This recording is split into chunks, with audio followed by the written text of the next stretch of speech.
Bem-vindo, Postman. Tudo bem? Tá no mudo. Tá no mudo, Postman.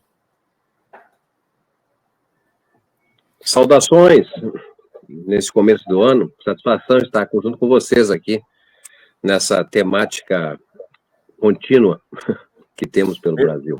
Podia apresentá-lo como presidente da fundação, mas eu sempre gosto de chamar o amigo de professor. Tenho essa...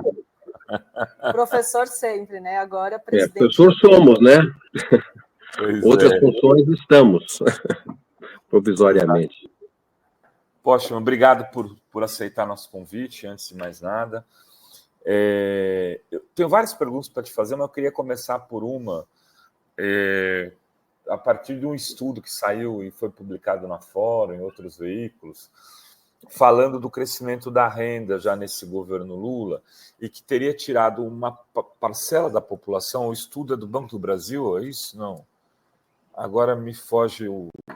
Adri pode buscar aqui. Que uma parcela da população teria deixado as classes D e E para ir para a classe C. No Globo, onde originalmente a matéria foi publicada, eles falam de um Brasil que a classe média seria maior do que a classe pobre. Então, Levantamento da Tendências Consultoria. Tendências Consultoria. Eu sei que você discorda desse conceito de nova classe média. Lá atrás, você foi um dos críticos, né, de que esses remediados que deixavam uma miséria passariam a compor um estoque de classe média. Mas eu queria que você falasse um pouco desse estudo, do que ele significa, e até dessa discussão sobre a suposta nova classe média que pode vir a estar surgindo dentro dos conceitos antigos que você criticava. Sim, bom, essas informações que foram apresentadas de uma forma em que se olha fundamentalmente pelo nível de renda, né? Então, segmentação em classes de renda, A, B, C, D e E, elas decorrem justamente da pesquisa que o próprio IBGE produz, a Pesquisa Nacional por Amostra de Domicílios Contínua, e que vem revelando, na verdade, que a renda média, a própria mediana do conjunto das pessoas que possuem rendimento, tem crescendo, e vem crescendo, de um lado, por força da expansão da ocupação, e, de outro lado, pela elevação da renda acima da inflação. O que o estudo fez foi distribuir entre os diferentes classes de rendimento e perceber, na verdade, que há, nessa elevação da renda média, uma maior expansão no rendimento dos segmentos de chamada baixa renda, né? Então, isso decorre justamente pelo fato de que o impulso à elevação da renda no Brasil, do trabalho, vem, sobretudo, em função da elevação do salário mínimo e da potência dos programas de transferência de renda, né, que estão mais concentrados justamente, então, nos segmentos. Nós estamos falando de um Brasil que cerca de 40% da população hoje vive de alguma transferência de renda, que vai desde programas vinculados à Previdência e Assistência Social, não é? Ao seguro-desemprego, e, obviamente, aos programas de transferência de renda, como o programa Bolsa Família. Então, vejo como natural esta apresentação, porque a elevação da renda do trabalho, e esse aumento da renda do trabalho vem acompanhado também pela elevação dos programas de transferência de renda, e por isso, então, são justamente os segmentos que estão na base da pirâmide social os que maior participação tiveram na distribuição da renda do país, na renda do trabalho, estamos falando, não é? E da renda derivada dos programas de transferência de renda. Agora, mostra que quase metade da população, então, ainda vive com uma renda domiciliar de abaixo de R$ 3.400, ou seja, é um Brasil ainda que metade está na classe D e E. Sim, é um fenômeno que a gente assistiu já em momentos anteriores dos governos do PT, não é? De forma diferente do que ocorreu antes de 2003, por exemplo, que era uma expansão da renda muito mais circunscrita aos níveis de maior rendimento. Há uma espécie de inversão a partir de 2003, né? Mas isso sofre uma inflexão em função da recessão aí da segunda metade da década passada, não é? Um período de dinamismo praticamente ausente, tivemos 2 recessões, na verdade, então isso atingiu mais fortemente a população de menor renda, e agora com a recuperação da atividade econômica, e pela força dos programas de transferência de renda, de elevação do salário mínimo, esse segmento vem sendo, digamos assim, melhor aquinhoado pelo conjunto das políticas públicas e do próprio dinamismo econômico. Lembrando, veja, só para mais um detalhe, quer dizer, nós temos cerca de 92%, 93% dos empregos com carteira assinada abertos no Brasil até um salário mínimo e meio. Então, veja que o emprego está crescendo, o que é excelente, evidentemente está reduzindo a taxa de desemprego, mas o emprego que está sendo aberto são empregos ainda vinculados a uma renda relativamente baixa e, ao mesmo tempo, em setores de produtividade relativamente pequena. É óbvio que com a retomada do investimento é que o país terá melhores condições de gerar empregos de melhor qualidade. Mas isso ainda dependerá, evidentemente, da evolução do investimento, porque o que nós estamos vendo até agora, pelo menos é a forma que eu vejo, é muito mais recuperação da capacidade ociosa existente, portanto, esses são os empregos possíveis de serem criados, do que uma ampliação bastante significativa do investimento, que é a geração de capacidade produtiva adicional à existente. Bom dia, Márcio. Quando se fala dessa questão da perspectiva econômica, a gente tem um tema que é sempre central, que é a taxa de juros, né? E um discurso quase único da mídia corporativa tentando convencer a população de que é necessário o governo cortar gastos, porque senão a dívida vai aumentar, e aí tem inflação, e o Banco Central vai ter que aumentar juros. É muito interessante, porque parece que toda ação do Banco Central, ela não tem qualquer tipo de questão ideológica, de política, de atendimento aos mercados. É só proteger o pobre da inflação. Pelo menos esse é o discurso da mídia corporativa. E ontem, você postou ali no X, de forma bastante didática, por isso que eu queria que você falasse a respeito disso aqui também, sobre como, na verdade, a maior ameaça à dívida pública é justamente a elevação da taxa de juros. Então, eu queria que você explicasse essa equação, Márcio, e também falasse a respeito desse discurso que é vendido pela mídia corporativa. Obrigado, Glauco. Talvez fosse importante também destacar um movimento de natureza mais estrutural, né? Ou seja, a presença de altas taxas de juros está diretamente relacionada à opção que o Brasil fez para buscar combater a inflação. Nós não tínhamos uma trajetória no passado de alta taxa de juros, pelo contrário, em geral a taxa de juros era até negativa, especialmente quando nós estamos falando do período que vai da década de 1930 à década de 1970, que é o período da industrialização, da construção da sociedade urbana industrial, né? O que ocorre a partir dos anos de 1980 é que, na verdade, a sociedade urbana industrial foi ficando para trás, uma espécie de ruína dessa sociedade, tendo em vista todo o movimento de desindustrialização pelo qual o Brasil percorreu.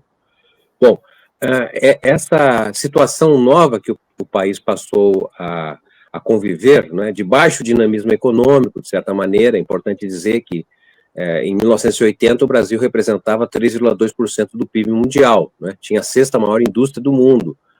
Hoje nós representamos cerca de 1,7% do PIB mundial, não é? E a nossa indústria está entre as 20 maiores do mundo, nós perdemos posição relativa. Então, esse período que vai dos anos 80 para cá, os últimos 40 anos, se quisermos, ele pode ser dividido em 2 partes, porque, dado o que a gente chama de insuficiência dinâmica, ou seja, o baixo dinamismo da economia nacional de uma maneira geral, eu estou falando de maneira geral porque eu sei que tem períodos de crescimento maior, outros de decrescimento, então, mas na média, o dinamismo brasileiro é muito baixo, isso que eu quero chamar a atenção. E frente a isso, nós temos uma disputa pelo fundo, pela renda, pela distribuição da riqueza muito intenso. Então, quando a gente olha o período que vai dos anos 80 até 1994, né, com o período de superinflação, a inflação era um mecanismo pela qual se transferia a renda dos que não tinham condições de corrigir pela correção monetária ou pela própria inflação, uma parcela da sua renda. O que amenizava esse efeito era basicamente a correção monetária, que de alguma forma repunha, se não de todos, mas uma parte da renda. Mas a inflação era um mecanismo de transferência brutal da renda, né, especialmente dos mais pobres para os mais ricos. Com o Plano Real para cá, na verdade, a inflação decaiu muito, podemos falar até de uma certa estabilidade monetária, que é muito importante para o país, mas aí nós tivemos um mecanismo que passou a ser a taxa de juros. Ele é o mecanismo principal hoje, não é, de transferência de renda dos mais pobres para os mais ricos. Isso é amenizado pelos programas de transferência de renda, tá certo? Não fosse os programas de transferência de renda, que é feito via orçamento público, né, nós teríamos, na verdade, um país com uma concentração muito mais acentuada do total da renda. Veja que eu estou falando, a gente começou falando sobre a distribuição, ou sobre a renda do trabalho, transferência de renda, mas quando a gente fala da distribuição da renda como um todo, precisa botar os ganhos de capital, não é? Os aluguéis, a renda da terra, né? E nesse sentido, a renda da propriedade, se quisermos, nesse sentido, então, a taxa de juros é hoje um mecanismo de transferência de renda via do orçamento, inclusive, não é?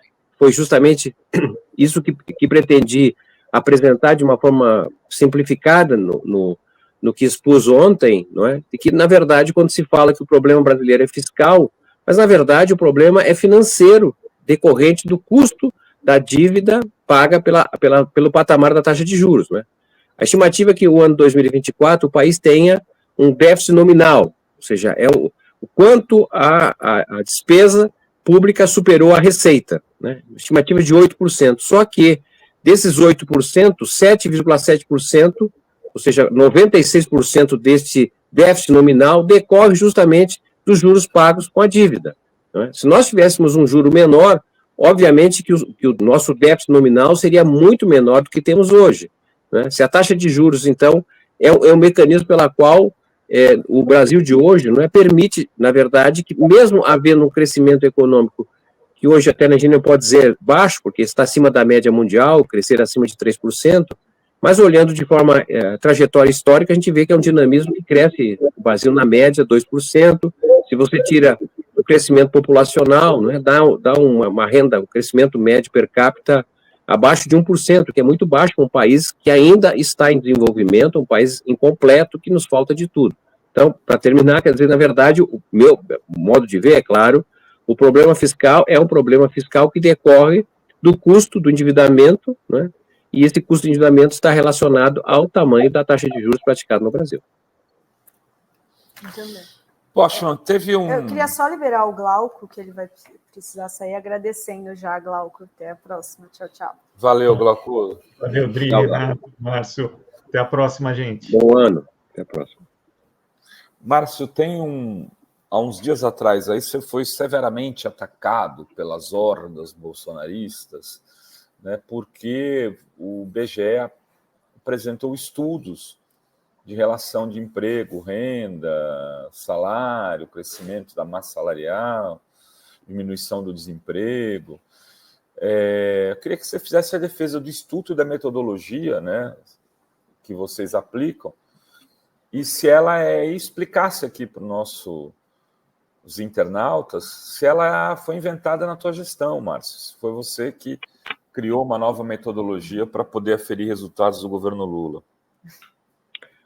Bom, talvez, obrigado pela questão e a oportunidade, talvez pudéssemos, inclusive, começar dizendo que esse ataque que o IBGE sofreu, não é, que vem basicamente da força da extrema-direita, não é uma novidade ou especificidade do Brasil. É algo que também se verifica em outros países. Tem sido justamente um instrumento utilizado pela extrema-direita para desacreditar instituições consolidadas de pesquisa, especialmente pelo fato de que as redes sociais permitem fazer isso de uma forma bastante vulgarizada, ou seja, estamos vivendo um momento em que as estatísticas estão sendo vulgarizadas, né?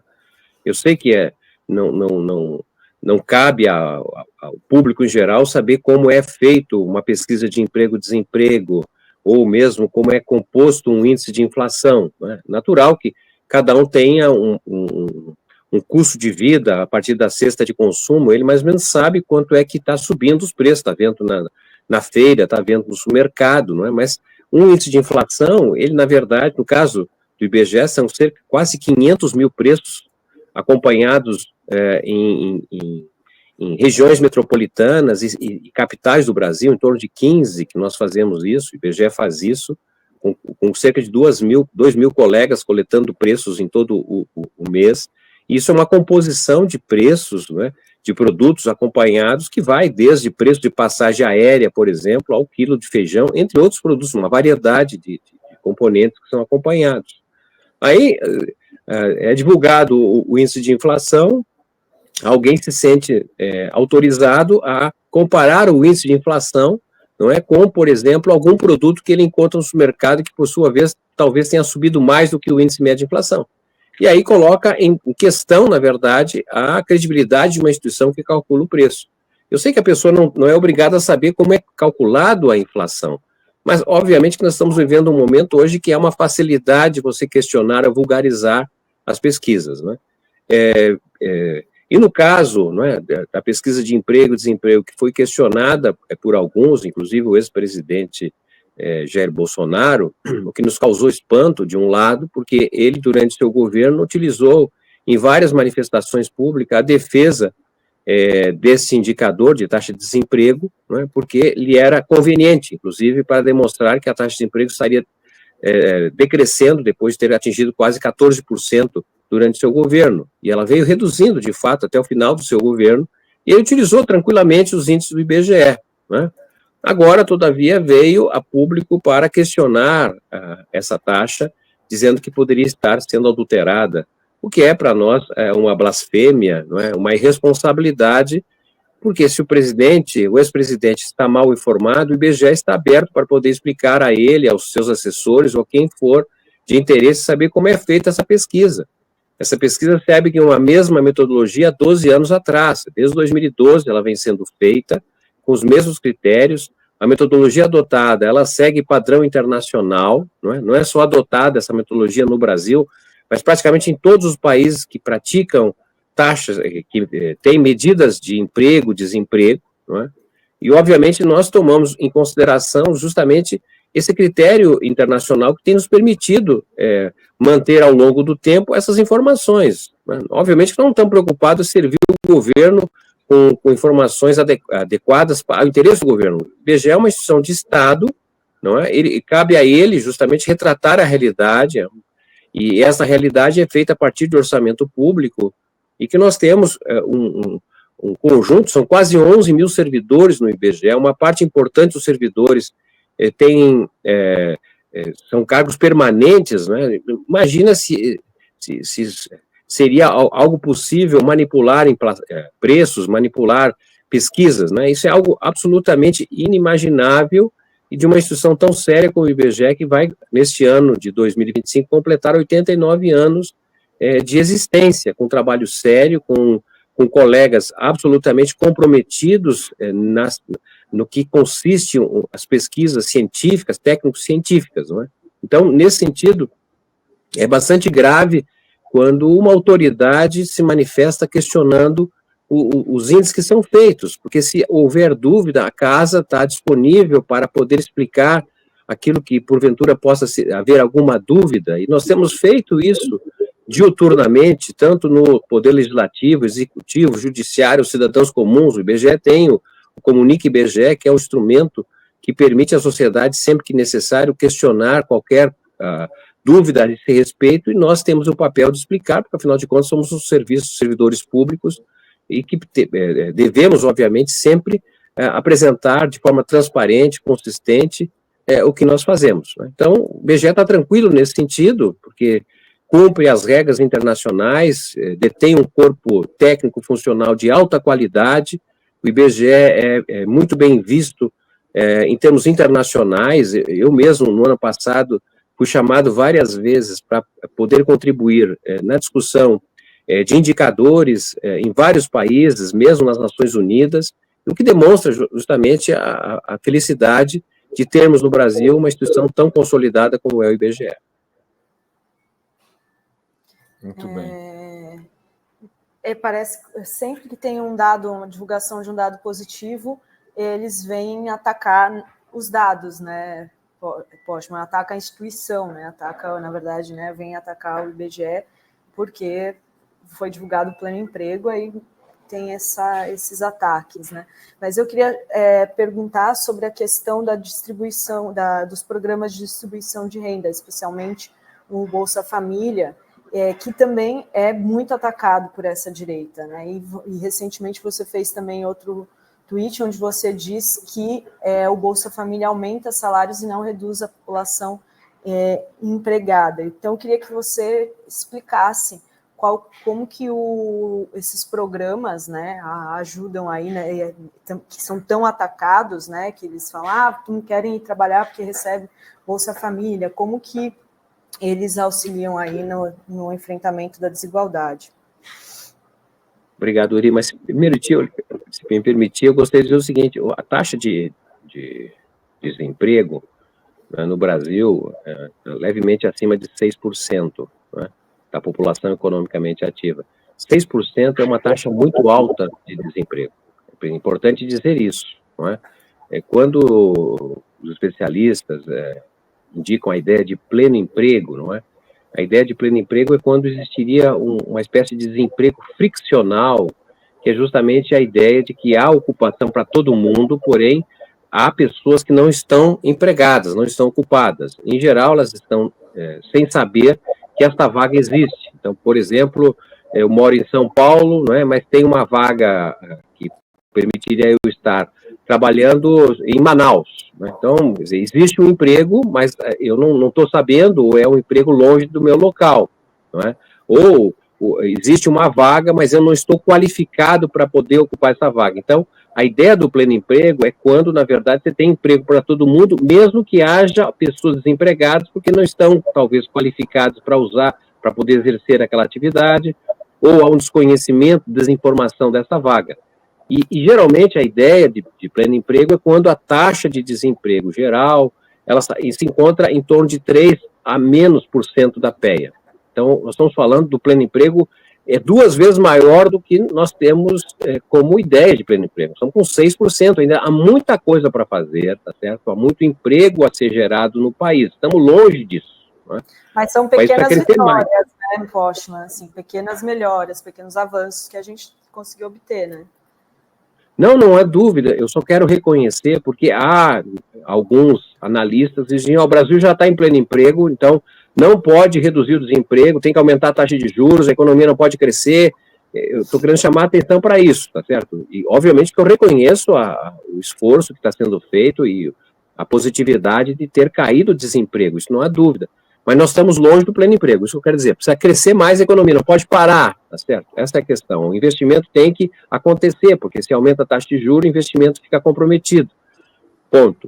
Bom, em relação ao programa de transferência de renda Bolsa Família, não é? E que aqueles que indicam que as pessoas que recebem o Bolsa Família deveriam estar trabalhando, então há uma ocultação do desemprego, não é? O que não é, na verdade, é uma verdade, porque, embora é possível que pessoas que hoje recebam essa garantia de renda possam estar avaliando melhor uma condição melhor de ocupação, ele pode ter essa possibilidade de escolha, né? Esse é, na verdade, um dos objetivos, né, do chamado Estado de Bem-Estar Social, criado no segundo pós-guerra, no âmbito da social-democracia europeia, que foi ganhando dimensão em vários países, e, sobretudo, no Brasil, no período muito mais recente. Né? Então, são programas que transferem renda justamente para permitir alguma garantia na ausência de um emprego maior ou em condições inadequadas para exercício do trabalho, que se deve justamente em situações específicas, não é? A presença de crianças, doenças, deficiências físicas, não é? Então, nesse sentido, o que a gente está observando para os programas, pelas pesquisas, estudos que mostram é que o programa de transferência de renda, ele, na verdade, não tem retirado pessoas do mercado de trabalho, pelo contrário, não é? Há estudos que mostram, inclusive, que parte importante dos beneficiários do programa de transferência de renda estão tendo a oportunidade de ter acesso aos empregos formais, né? Quase mais de 50% dos empregos que estão sendo gerados no Brasil através de carteira assinada estão sendo ocupados por pessoas oriundas dos programas de transferência de renda.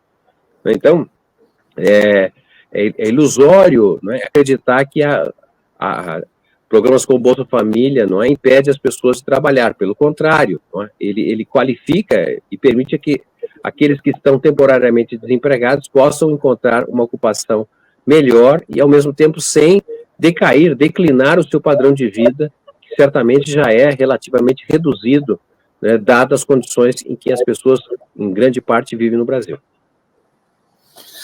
Poxa, mas qual a sua expectativa com o Galípolo à frente do Banco Central? Porque tem todo um debate aí que os economistas,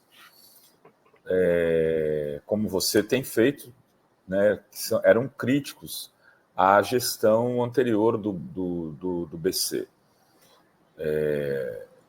do Roberto... Oh, meu Deus. Roberto Campos Neto. Ele fez todos esses aumentos de juros, não interviu no dólar quando deveria ter intervido, fez uma gestão quase com um toque bolsonarista e de oposição ao governo. Mas o Galípolo assinou a última ata que fala onde houve um aumento de 1% dos juros para esse próximo período e sinaliza com mais 2 aumentos de 1%. Né? Foram atos assinados por unanimidade. Galípolo foi uma indicação do governo Lula para fazer uma gestão no BC de outra performance, de outro tipo, ou é mais do mesmo? Então, se nós considerarmos aí uma trajetória que envolva justamente a experiência do Partido dos Trabalhadores no governo federal, né? Nós tivemos 2 mandatos anteriores do presidente Lula, um mandato e meio, mandato e pouco da presidenta Dilma, e as diretorias do Banco Central durante esses governos, de certa maneira, foram muito ortodoxas, tá certo? Para dizer, no máximo, nós tivemos o governo da presidenta Dilma, um presidente que era era funcionário do Banco Central, né? Nesse terceiro mandato do presidente Lula, que nós estamos vendo é que a composição do Banco Central vem sendo feita com uma parte de economistas vinculados à heterodoxia, ou seja, eles não são, na verdade, aqueles oriundos de uma visão fechada, estrita, ou se quisermos, neoliberal. Eu entendo assim, né? Agora, o fato de nós termos uma composição, e nesse caso o Galípolo é a primeira experiência, digamos, heterodoxa à frente do Banco Central, não significa, na verdade, uma mudança da água para o vinho do dia para a noite, né? Ele tem um mandato e, evidentemente, está pegando a condução do Banco Central no momento em que nós tivemos uma tensão muito grande em relação à saída de dólar do Brasil, em parte vinculada justamente à transferência de lucros das grandes empresas estrangeiras, mas também uma tentativa especulativa em relação à moeda nacional, né?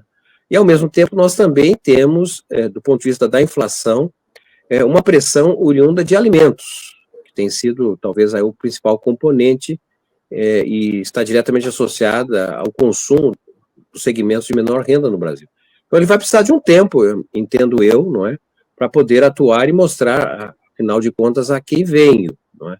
Não acredito que nós teremos, assim, uma mudança muito rápida, mas que ela deve acontecer, evidentemente, diante de questões muito maiores que vão ser colocadas para o Banco Central, porque nós estamos muito prisioneiros, não é, da questão inflacionária e do tema fiscal, né? Eu penso que, pelo protagonismo que o Brasil teve, né, vem tendo na retomada de ações no âmbito dos BRICS, do G20, eu acredito que nós vamos ter novidades em relação à questão do dólar, o fato que o Brasil hoje é muito dependente do mercado financeiro ocidental.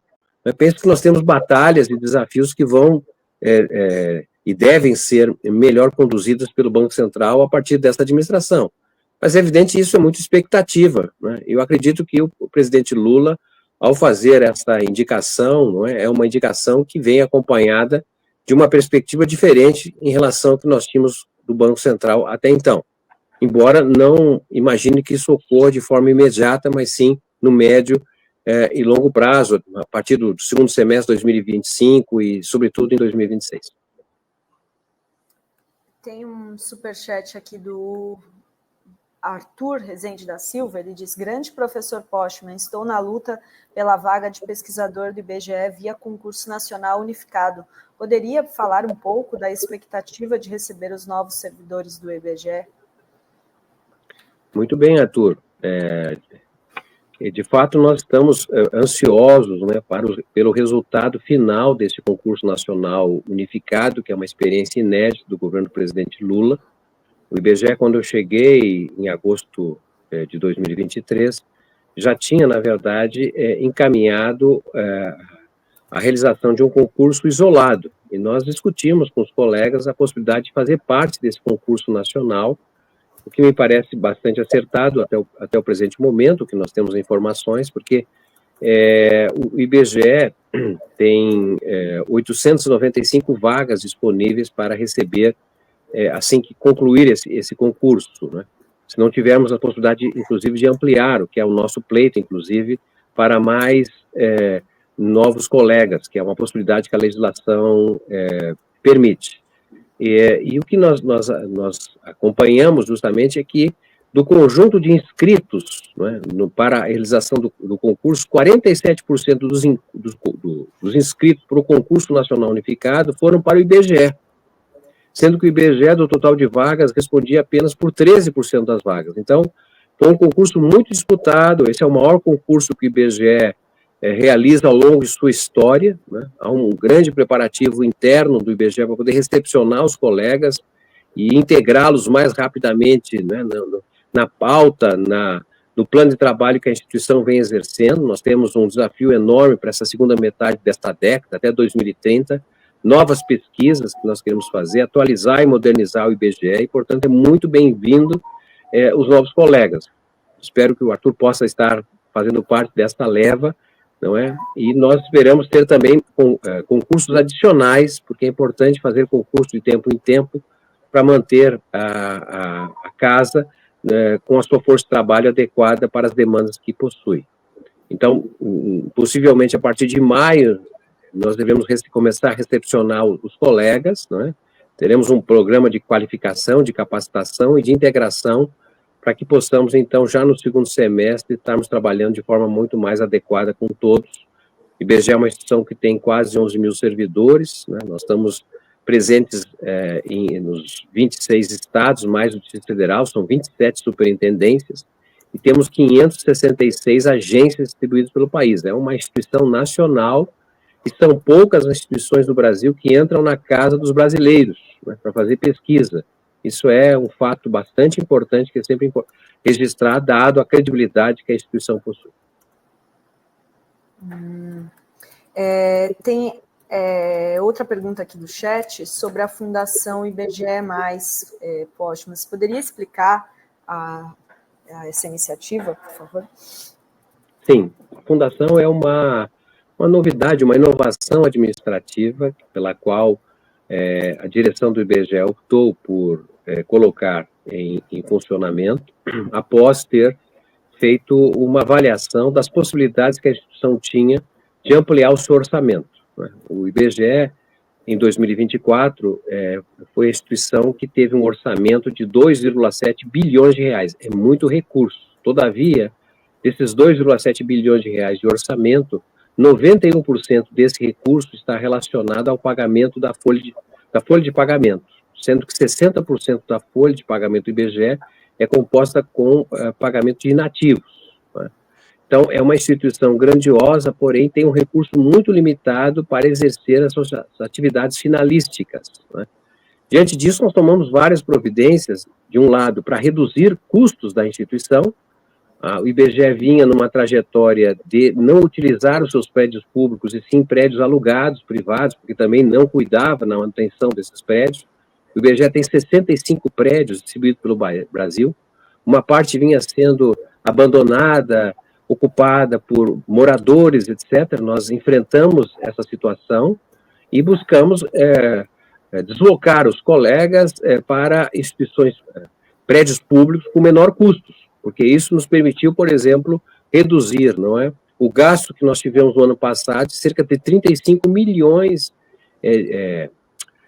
melhor dizendo, 30 milhões de reais com aluguéis, né? Para ter uma ideia da dimensão desse problema de custos. Então, nós fomos reduzindo custos, passamos a internalizar todo o trabalho que o IBGE faz de impressão através de uma gráfica própria, que foi remontada e reorganizada, e, de outro lado, procuramos aumentar a receita, né? Seja no âmbito orçamentário, que é o que nós temos como condições, a despeito dos problemas de restrição orçamentária, e identificamos que o IBGE realiza vários trabalhos para instituições que não recebem, que não recebe como contrapartida, porque há uma legislação que impede, por exemplo, que empresas estatais, bancos públicos, não transfiram recursos para fundações, no caso do IBGE. Para dar um exemplo do que eu estou querendo dizer, não é? O IBGE faz um índice de preços da construção civil que serve desde o Tribunal de Contas, Polícia Federal e, sobretudo, a Caixa Econômica para avaliar preços de produtos vinculados à construção civil, para licitação, enfim. E nós fazemos esse levantamento, ele custa quase R$1 milhão por mês e não recebemos absolutamente nada. Então, a fórmula para poder receber foi justamente criar uma fundação de direito, fundação pública de direito privado, para que ele pudesse receber esses recursos e, com isso, obviamente, fazer frente às despesas que nós temos, né? E isso é possível através do IBGE ter sido transformado numa instituição de ciência e tecnologia. É o que a legislação da inovação tecnológica permite. O IBGE precisa se inovar, não é? Eu sempre digo, o IBGE é uma das instituições que sempre inovou tecnologicamente. Em 1960, foi a primeira instituição no Brasil a dispor de um grande computador, justamente para poder rodar o censo de 1960. Mas as inovações técnicas eram feitas sempre que tinha censo demográfico. Então, quando tinha censo, um recurso adicional para fazer o censo e uma parte era utilizada para inovação tecnológica.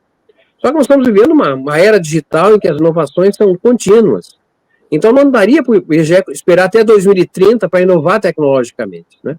Quando nós chegamos, no ano 2023, nós percebemos que a instituição estava quase 12 anos sem fazer inovações tecnológicas, né? Então, a fundação é o mecanismo pela qual se permite participar com recursos adicionais provenientes de empresas estatais, bancos públicos, por exemplo, não é, que permitem que o orçamento fique um pouco maior e possa ser utilizado na inovação tecnológica e na modernização da instituição. Então, a fundação tem esse objetivo, uma fundação de apoio exclusivamente ao IBGE. É uma fundação para permitir que o IBGE possa melhorar as suas atividades e romper, na verdade, com uma trajetória que vinha fazendo com que a obsolescência ganhasse dimensão dentro da instituição. Postman, eu queria voltar um pouquinho aí à pergunta anterior sobre a questão do Galípolo, né? Se eu entendi bem, o amigo está dizendo que, muito provavelmente, essa ata do Copom será cumprida de aumentos de 1% chegando aí a quase 15% de juros reais nos próximos meses, para depois, provavelmente, ter uma queda nesse patamar com o Galípolo já mais senhor da situação. É isso, Postman? De fato, a ata ela é uma indicação de como a diretoria do Banco Central analisa a situação presente da inflação e o possível comportamento futuro, não é? Então, nós já estamos a um período em que, após uma trajetória de queda, a taxa de juros voltou a crescer, né? E a perspectiva que nós temos observado do ponto de vista do comportamento da inflação é que, de fato, nós temos uma pressão inflacionária em alimentos, né? Mas ela não é generalizada para todos os componentes do índice de preços, né? Então, penso que o Banco Central fez uma avaliação de que nós teríamos uma trajetória ascendente do nível de preços. E, portanto, se inspirou nessa perspectiva de usar a taxa de juros novamente como quase um único instrumento de defesa da moeda. Eu espero que, com a avaliação da próxima reunião do Copom, em que eles terão maiores informações a respeito do comportamento dos preços, talvez seja possível não seguir essa trajetória, né? Mas isso vai depender, evidentemente, do próprio comportamento da inflação, né? Início do ano sempre tem pressões de custos adicionais, né, de taxas impostas pelos governos não apenas federal, estadual e municipal, elevação de preços de tarifas de transporte, né, que foram, de certa maneira, seguradas em função do período eleitoral, né, então tem uma pressão com material escolar, enfim, imagino que para fazer qualquer avaliação para os próximos meses vai depender justamente de como a inflação vai estar se comportando. Tem uma pergunta, você tem mais... Só Tá. dialogar com o Postman, ou seja, como a inflação está se comportando, também significa como o dólar está se comportando, né? Porque se o dólar vier a aumentar, chegar a um patamar de 6,50, 7, a inflação provavelmente também terá um repique no Brasil, né, Postman? Essa questão do dólar uma das funções do Banco Central é atuar na compra e na venda para poder segurar o valor dele. Durante o Campos Neto, isso só foi feito nessa etapa final do governo dos 2 anos do Lula. Ele segurou durante todo o período intervenções, vamos chamar assim, no mercado de dólar. Agora ele fez porque talvez quisesse sair com o dólar num patamar não tão alto, que poderia implicar aí para os voos políticos futuros que eu acho que ele se propõe a fazer, né, um bloqueio. Falar, você deixou o dólar a tanto, precisou o Galípolo entrar para baixar para tanto. Seria uma pedra no meio do caminho das suas pretensões futuras. Espera-se que o Banco Central atue mais fortemente no mercado do câmbio no Brasil? Então, a gente precisaria refletir um pouco a respeito de por que o dólar tem tanta importância na determinação do nível de preços no Brasil, né? Isso reflete, a meu modo de ver, um problema de natureza estrutural, né? O Brasil, com a desindustrialização, na verdade, ele foi substituindo produtos nacionais por importados. Então, hoje nós somos uma economia muito dependente de produtos importados, né? Ou seja, quando desvaloriza a nossa moeda, ou valoriza o dólar em relação ao real, fica mais caro comprar produtos lá fora, tá certo? Então, por exemplo, desvaloriza o real, né, aumenta o preço do pãozinho, mas o que tem a ver o dólar com o pãozinho? Sim, tem a ver porque a farinha de trigo é importada, não é?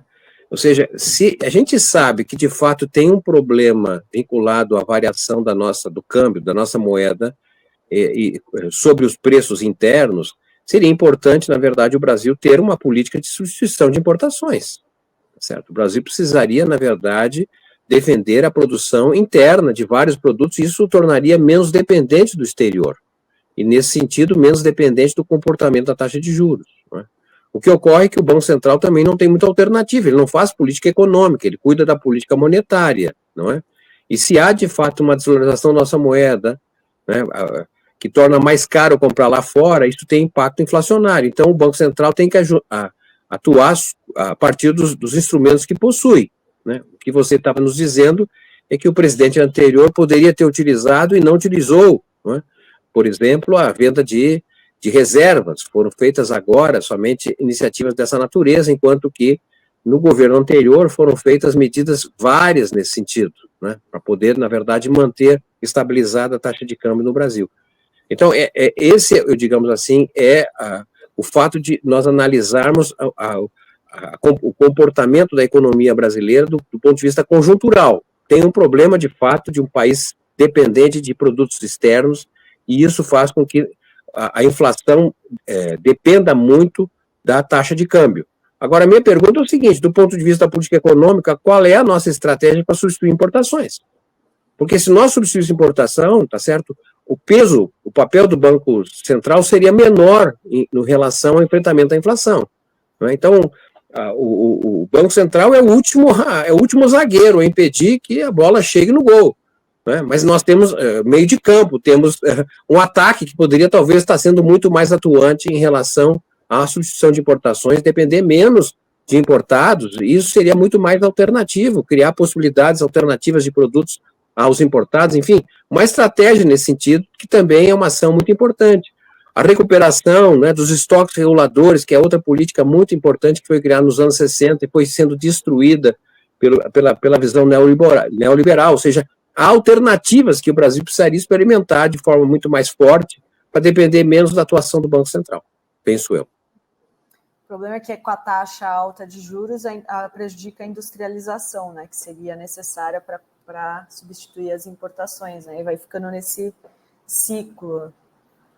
Eu sempre me pergunto, Póstuma, por que o Brasil ainda continua importando trigo? Né?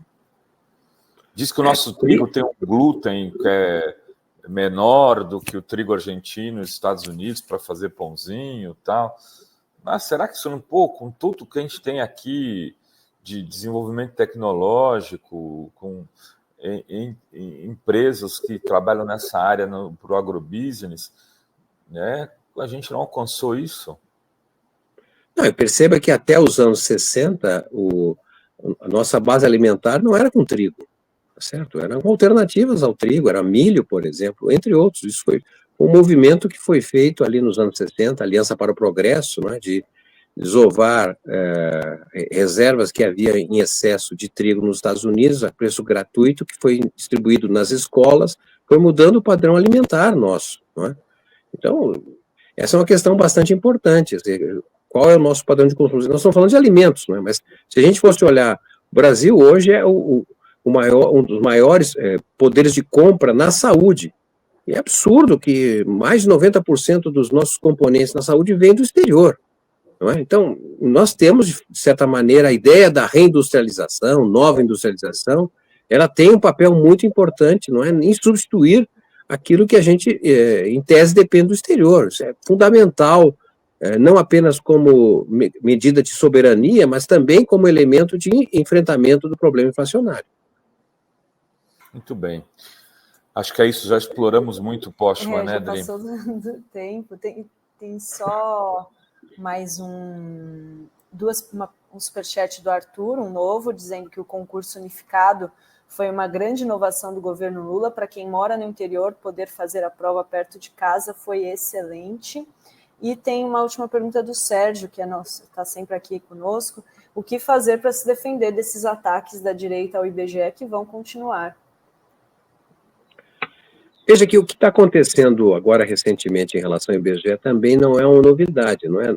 Mesmo durante o governo do presidente Bolsonaro, houve um ataque inicial muito forte ao INPE, questionando inclusive os dados que aquela instituição de renome nacional e internacional produzia a respeito das queimadas que ocorriam no Brasil, não é? Que levou inclusive ao seu presidente ser retirado do INPE, né, por uma ação do governo federal daquela época. Então, isso tem sido um contínuo. Né? Penso, portanto, que é muito importante haver uma frente em defesa da ciência, né, contra o negacionismo. O IBGE, obviamente, está sendo atacado, foi atacado agora recentemente, mas não é a única instituição. Não é?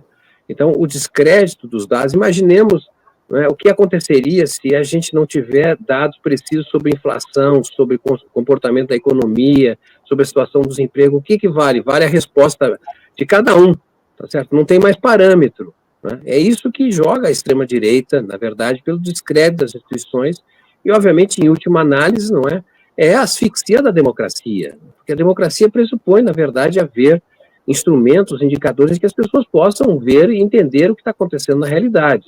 Então, é muito grave o que está sendo feito em relação ao IBGE. É óbvio que está tendo reações muito importantes, mas eu pensaria que é fundamental ter uma ação nacional em defesa das instituições que produzem informações, dados e pesquisas, porque se não houver esta reação, isso vai continuar, não é, colocando em descrédito instituições que foram criadas há muito tempo e com muito esforço e sacrifício do povo brasileiro.